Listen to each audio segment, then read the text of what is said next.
تو last time جب ابھینندن صاحب یہاں آئے تھے تو انہوں نے ہماری جب سرحد کراس کی تھی تو ہمیں ان کو چائے پلائی، بہت اچھی چائے جس کا ذکر انہوں نے انڈیا میں بھی جا کے کیا. تو اس بار اگر آپ نے ہماری سرحد کراس کی، ابھی جو آپ پانی کے اوپر جو ٹیررزم کر رہے ہیں، اگر آپ نے وہ کیا تو اس بار چائے کے ساتھ پکوڑے بھی ہوں گے اور پٹاخہ سموسے بھی ہوں گے. تو میں مودی سرکار کو یہ کہنا چاہتا ہوں کہ جب ہمارے ملک میں مصیبت آتی ہے تو ہم 7 لاکھ فوجی نہیں ہیں. اس پوری فوج کے پیچھے 25 کروڑ جو عوام ہے وہ بھی فوج بن جاتی ہے اور ان کے ساتھ کھڑے ہو جاتے ہیں. تو میرا یہ پیغام ہے انڈیا کو اور بھارت کو کہ وہاں کے جو سوشل میڈیا کے لوگ ہیں وہ چاہتے ہیں کہ جنگ ہو، وہ اپنا کاروبار کر رہے ہیں، اس سے کبھی ان کو فائدہ نہیں ہوگا. اور میں یہ کہنا چاہتا ہوں کہ یہ ملک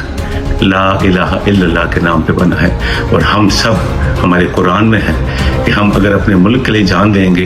تو پوری دنیا میں اس کا نام ہوگا، اس بندے کا، اس کی شہادت کو بہت سراہا جاتا ہے. تو ہم سب شہید ہونے کے لیے لڑتے ہیں، اپنے ملک کو بچانے کے لیے لڑتے ہیں.